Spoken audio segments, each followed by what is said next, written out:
guys, it's Jocelyn here from Grandbaby Cakes, and today we are gonna learn all about bread from Linda here of White Lily. So I have been afraid of bread since I was a little girl. I mean, it seems so intimidating, so I wanna learn all I can from you today. All right. Well, I think you just need to understand the process. Okay, so tell me all about the process. Okay, well, first of all, we need to understand that there are quick breads and there are yeast breads. Okay. So these are leavened with the quick breads like muffins, and these are little corn sticks and banana bread up there. Those are the ones I'm used to. Yeah. I do okay with those. And that's real straightforward and easy for us to do.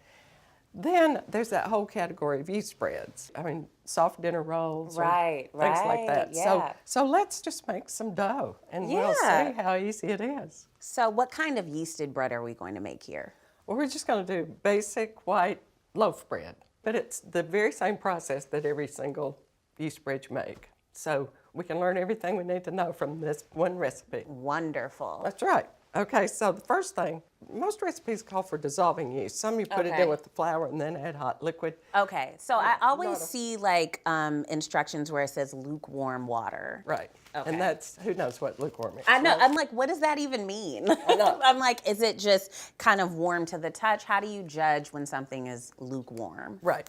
In the first test kitchen where I worked, the woman who's the director of this kitchen always said, it's like a baby's bottle. It's just warm. Okay. So a lot of recipes just call for lukewarm water. Okay. And you just sprinkle it on top and let it just sit for a little while until the yeast dissolves a little bit. Okay. And then this recipe for just a loaf of bread calls for having some milk and shortening melted together. Okay.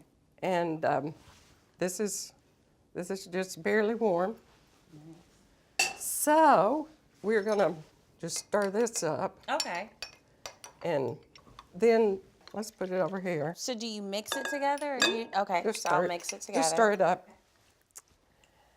And we're ready to start adding the flour. Okay, great. So what kind of flour is this? That is a very good question. This is White Lily unbleached bread flour, which is high protein. So as opposed to these breads, this one works really well for this yeast kind of bread. Okay, perfect. That protein makes a real elastic dough.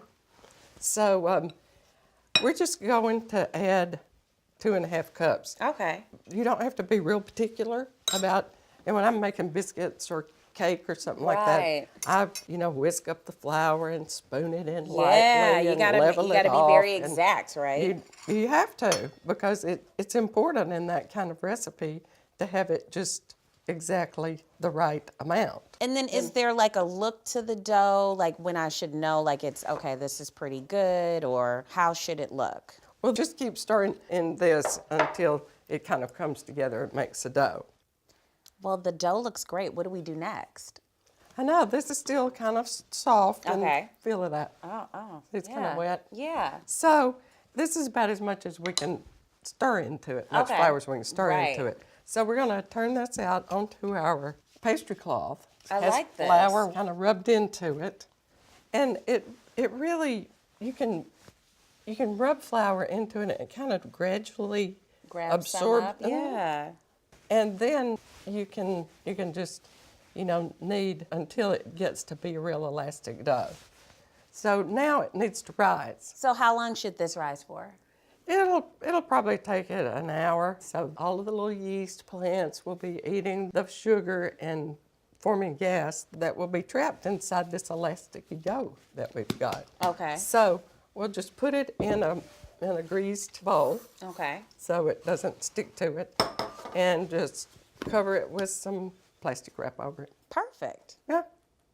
Wow. So this is what happens when the dough rises, huh? This is what you can't keep from happening when you don't kill the yeast. Oh, wow. Okay. So there is a test for if it's time to punch the dough down, because you need to get this all of this air out of it. So you punch 2 holes in it like that. Okay. And if they stay there, then it's time to punch it down, because so it's if you not. see the indents, then you know it's time to punch it down. Yeah. Okay. But to me now, this is the most fun part of the whole thing. Oh, yay! So I'm going to let you do it. Oh. So you just take your fist and punch it right in the middle of that. Okay. Here we go. Right. I'm ready. Okay. All right? Yeah. Oh, that was like the coolest thing I've done in a while. It's like all of the air just starts to like release and it kind of shrinks down. Isn't that amazing? It's amazing. And then you just fold it over so that you can get it out of the bowl. And there are lots of different ways to shape dough. Some people like to roll it out, and we do need to get the air out. Okay. And then just shape it into a loaf. This seems really easy. Okay. I know. So you put it in a greased pan. Okay. And then we need to let it rise again. Put this in the refrigerator, just cover it with sort of greased plastic wrap. Yeah. And put it in the refrigerator and let it rise overnight. Okay. And then from here, we get this. That's amazing. I know. Isn't it though? It's incredible. Well, thank you so much, Linda, for teaching me so much about bread. I do not feel intimidated anymore. I'm so glad. I'm going to try all of these thanks to you. That's great. So I'm so glad you were here. And I'm so glad you were here to learn with me. I'm going to be trying so many different breads, and you can follow along with me and White Lily at Grandbaby Cakes on Facebook, Twitter, Instagram, and Pinterest, and we can bake together.